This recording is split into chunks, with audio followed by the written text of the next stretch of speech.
I'm Mariana Santos, and I'm one of the founders of Brazily Fitness. And in this video today, we're going to talk about some tips on how you can improve your vocal cueing for your dance fitness classes or your group fitness classes. So before we get started, if you're new around here, please do me a favor and subscribe to our channel and share with any friends who maybe are group fitness instructors or are interested in becoming group fitness instructors.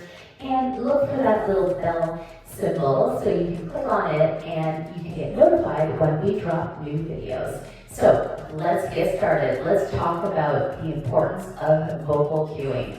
So there is another video where I gave some tips on cueing for your dance fitness classes, and I'm just going to expand a little bit about vocal cueing specifically.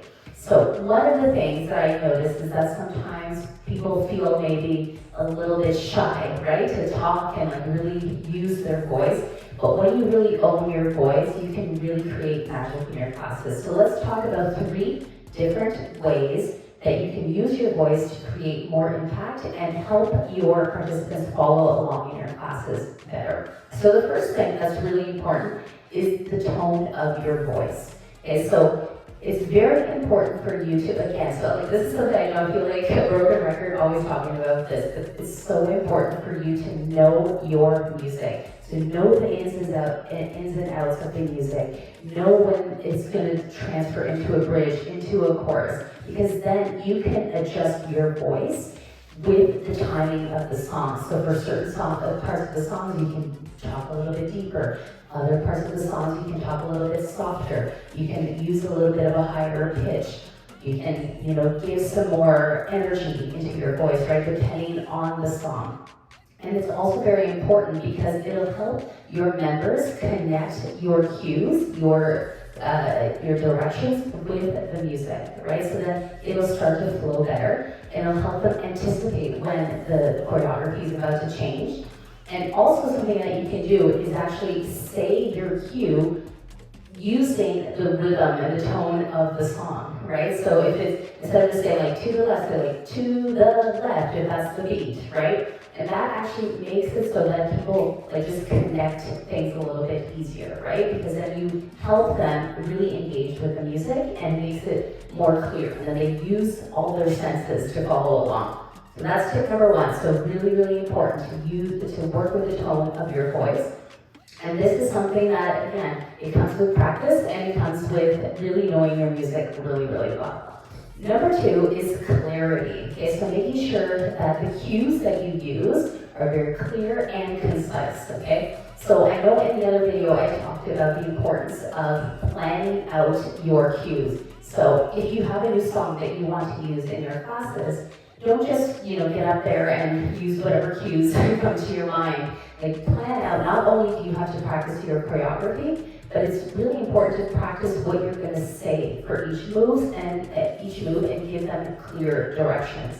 Think about analogies that you can use too, right? So if there's like a move what we do where it's like stepping forward and pushing out with the opposite arm, so you can say like it's like you're swimming, right? Use things where people can use, other senses to really imagine what that move feels like. And this comes like when you take the time to script out your cues, yeah, right? So if you have a new song, take that time to think about, okay, so there's this move that I want to introduce at this part of the song. I want it to be clear because you want to make sure that you're not using anything that's too long and that, it takes too much time. And then, if you're using cues that are too long, odds are it's not going to fit into the song. And people are not going to be able to follow along. So just very clear, sharp cues to make sure that people get it. And try to repeat the cues in different ways, right? So if you're using something, if you're always saying like 3, 2, 1, 4, 3, 2, 1, and that's just not, working, what else can you say to help people engage with that move a little bit better? Number 3 is positive motivation. So I don't know if you've read the book called Grit, but I think it's an amazing book. So it talks about how grit is defined by the combination of passion and perseverance. And one thing that it talks about is how when you want to really motivate people and inspire people, and especially with children, is talk about the effort and not just the result, right? And I see this even in parenting books. I have a 3-year-old, so I'm always, reading about different ways to help her, like overcome challenges and things like that. So one of the things they talk about, don't just say like, okay, you did a great job, right? Talk about the effort that they put in. And it's been proven that kids that grow up listening to compliments that really talk about, the hard work that they put in, the determination, they turn out to have more grit as adults. So think about how you can put that into your classes. So not just say like, hey, great job, you did it, like those standard things that feel like they're, just kind of automatic and not very well thought out. To think about ways where you can congratulate them, like, wow, like I see a huge difference compared to last week. Like, wow, you really own that move. Like, I can see how hard you're working. Like, great job. Like, talk about the effort that you see, and then they're going to feel like you're really paying attention to them, right? That you're not just another member, and you're not just like talking about things that have nothing to do with them, and you're really, really paying attention.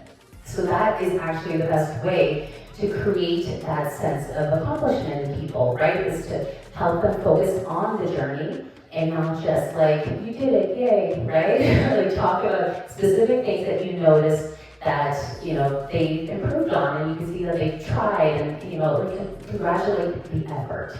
So those are the 3 things that I find that can really make a huge difference in your classes with your vocal cueing. So comment below, let me know your thoughts. Maybe you have some other tips that we can share with everyone in our community. I'd love to hear from you. So make sure that you follow along. We have some awesome videos coming for you soon, and it's all about building more community and spreading confidence through dance and fitness.